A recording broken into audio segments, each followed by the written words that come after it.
Hi, నమస్తే, welcome all viewers. మరి ఈరోజు మీ ముందుకు కొత్త టాపిక్తో రావడం జరుగుతుంది. అదే చక్కెర వ్యాధి, డయాబెటీస్. సో డయాబెటీస్ అనేది ఒక 4 కారణాల వల్ల వచ్చే కేటగిరీలో మనం దాన్ని విభజించడం జరుగుతుంది డయాబెటీస్ని. So type 1 diabetes, type 2 diabetes, అలాగే జెస్టేషనల్ డయాబెటీస్, అలాగే సెకండరీస్ మాట ఇతర కారణాల వల్ల షుగర్ వ్యాధి రావడం. సో అసలు ఈ డయాబెటీస్ అంటే ఏంటో క్లుప్తంగా మీకు చెప్తా. టైప్ 1 డయాబెటీస్ అంటే మీరు పుట్టేటప్పుడే మీ ప్యాంక్రియాస్లో బీటా సెల్స్ అనే సెల్స్ ఉత్పత్తి అవ్వకపోవడం, కణాలు లేకపోవడం వల్ల ఇన్సులిన్ను సెక్రీట్ అవ్వదు.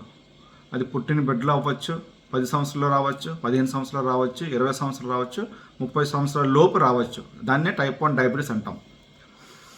మరి టైప్ 2 డయాబెటీస్ వచ్చేసరికి ప్యాంక్రియాస్లో ఇన్సులిన్ ఉంటుంది, సెక్రీట్ చేస్తుంది బీటా సెల్స్. ఈ బీటా సెల్స్ తగినంత ఇన్సులిన్ని ఉత్పత్తి చేయకపోవడం వల్ల చక్కెర వ్యాధి, షుగర్ రావడం జరుగుతుంది. అంటే సింపుల్గా ఏం లేదు, షుగర్ అనేది మన శరీరంలో ఇన్సులిన్ పదార్థం సెక్రీట్ అయ్యి దాన్ని కొన్ని గంటల తర్వాత నిర్మూలిస్తుంది అన్నమాట, నియంత్రిస్తుంది అధిక చక్కెరని. ఇది ఒక సైకిల్. అలానే మూడోది మనం మాట్లాడుకున్నాం జెస్టేషనల్ డయాబెటీస్. అంటే ప్రెగ్నెన్సీలో షుగర్ వ్యాధి రావడం అన్నమాట. సో అది చాలామందిలో అది వచ్చి వెళ్ళిపోతుంటుంది. ఆ ప్రెగ్నెన్సీ ఉన్నప్పుడే డాక్టర్ని కన్సల్ట్ చేస్తే ఆ మెడికేషన్ వాడి తర్వాత exercise, life style modification change చేసుకోవడం వల్ల జెస్టేషనల్ డయాబెటీస్ అనేది చాలామందిలో కనుమరుగవుతుంది. కొంతమందిలో అది స్టాండర్డ్ అయిపోవచ్చు. ఇంకా నాలుగవది హార్మోనల్ ప్రాబ్లం వల్ల కానీ, ఇతర వ్యాధుల వల్ల కానీ, లైక్ ఇప్పుడు ఆల్కహాల్ బాగా తీసుకుంటున్నారు, సో ప్యాంక్రియాస్ సప్రెస్ అవుతుంది, ఎక్సోక్రైన్ డిసార్డర్స్ రావచ్చు. సో దానివల్ల సడన్గా ఆయనకి షుగర్ లెవెల్స్ పెరిగిపోవచ్చు, ఇన్సులిన్ తగిన మోతాదులో ఉత్పత్తి అవ్వకపోవచ్చు.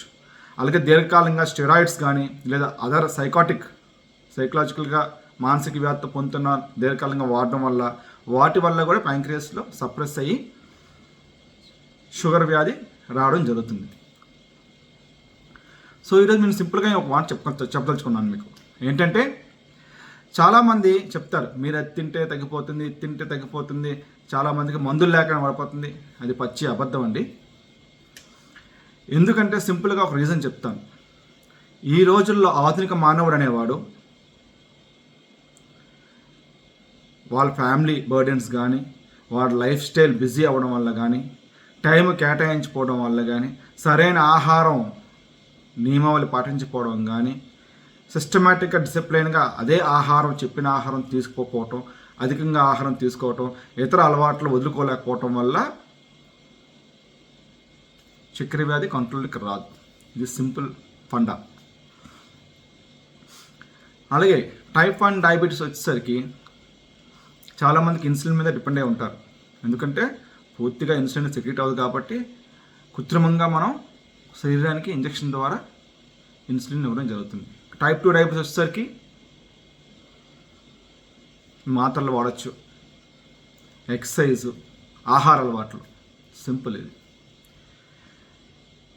ఇక్కడ మనం తెలుసుకోవాల్సింది ఏంటంటే చక్కెర వ్యాధి వల్ల లక్షణాలు మనకి ఎలా వస్తాయి డాక్టర్ గారు అంటే, అధికంగా మూత్రం వెళ్ళడం 5-6 సార్లు పైబడి, రాత్రులు ఎక్కువగా మూత్రం అవ్వడం, నోరు ఎండిపోవడం, తిన్నా కూడా ఇంకా తినాలనిపించడం కానీ, నీరసం అనిపించడం కానీ, ఒళ్ళంతా నుసి అనిపించడం కానీ, అంగం మీద కురుపులు వచ్చి తగ్గపోవడం కానీ, లేదా మనకి దెబ్బ తగిలినట్టునే ఆ దెబ్బ తగిన టైంలో దాన్ని హీల్ అవ్వకపోవడం కానీ.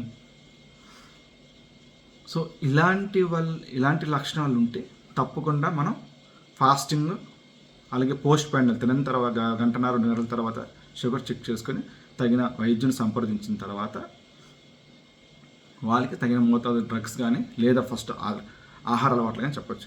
ఇందులో కొంతమంది ఉంటాయి ఛాలెంజ్ చేస్తారు, మేము ఇచ్చేసేస్తాం అది చేసేస్తాం. ఏం లేదండి, ప్రీ డయాబెటీస్ అంటే డయాబెటీస్ ఉండదు కానీ సాధారణంగా ఫాస్టింగ్ అంటే 90 అట్లా నార్మలే. కానీ 100, 105, 110 ఫాస్టింగ్లో షుగర్ ఉన్న వాళ్ళు వీళ్ళని ప్రీ డయాబెటీస్ కింద కేటగిరీ చేస్తాం.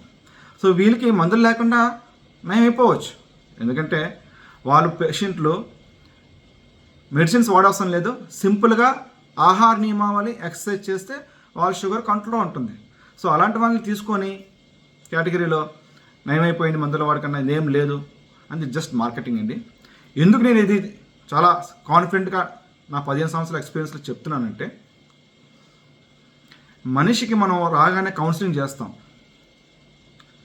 సో మీ వంశపారంగా వచ్చింది కానీ, లేదా మీకు ఎండోక్రైన్ ప్రాబ్లమ్స్ వల్ల షుగర్ వచ్చింది కానీ, లేదా మీ ఆహారం అలవాట్లు కానీ, లేదా మీకు ఇతర వ్యసనాలు స్మోకింగ్ కానీ ఆల్కహాల్ కానీ ఇలాంటి అలవాటు ఎక్కువగా ఉండడం వల్ల మీకు వచ్చిన వాళ్ళ షుగర్ వచ్చిందని మనం చెప్తాం.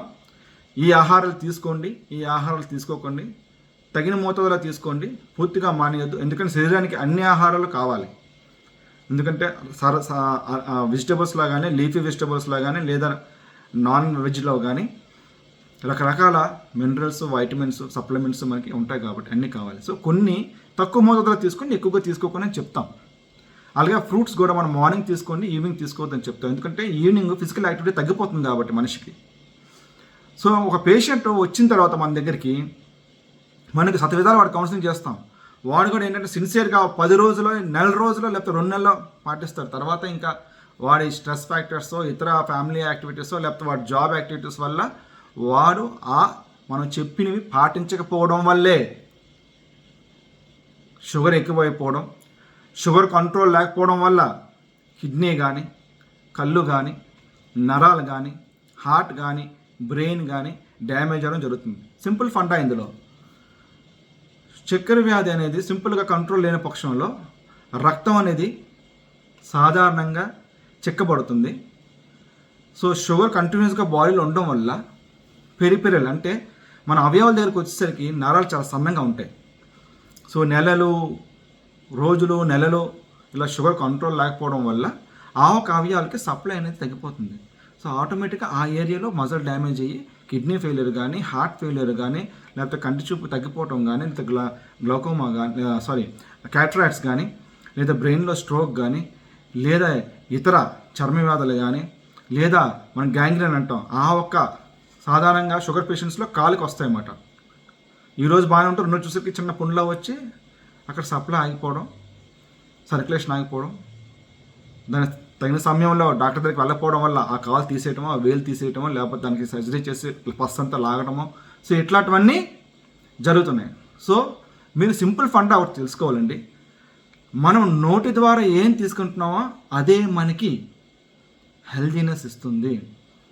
సో మనం ఫిజికల్ యాక్టివిటీస్ చేస్తున్నామా లేదా, ఇంట్లో ఏసీ లేదా ఫ్యాన్, రెస్ట్రిక్టివ్ ఎక్సర్సైజ్ లేదు, తినేస్తున్నాం పడుకుంటున్నాం. కొంతమంది ఎవరో చెప్తారు పెద్దవాళ్ళు, చిరుధాన్యాలు తినండి మీకు ఏం లేదు మొత్తాన్ని మాయమైపోతుంది. కరెక్టే, కాన్సెప్ట్ బాగానే ఉంది, ఫైబర్ ఉంటుంది, ఇట్స్ గుడ్, కార్బోహైడ్రేట్ ఉండదు, గ్లూటెన్ ఉండదు, ఓకే ఫైన్. కానీ ఇక్కడ సెకండ్ ఏంటంటే మనిషి కూడా వెళ్ళి వాడే ఫిజికల్ యాక్టివిటీ చేయాలి కదా, ఆ తినేది జీర్ణం అవ్వాలి. సో అజీర్తి కానీ, లేదా వాడికి కాన్స్టిపేషన్ కానీ ఇట్లాంటివన్నీ వస్తుంటాయి అన్నమాట. సో నేను చెప్పేది ఏంటంటే పాటించండి, కానీ మీరు తినే ఆహారం ఎంత తీసుకుంటారో అంతే ఆహారాన్ని బర్న్ చేయాలంటే ఫిజికల్గా యాక్టివిటీస్ ఉండాలి, నడడం చేయాలి, లేదా మనం ప్రత్యేకించి ఒక ఎక్సర్సైజ్ అనేది చేయాలి.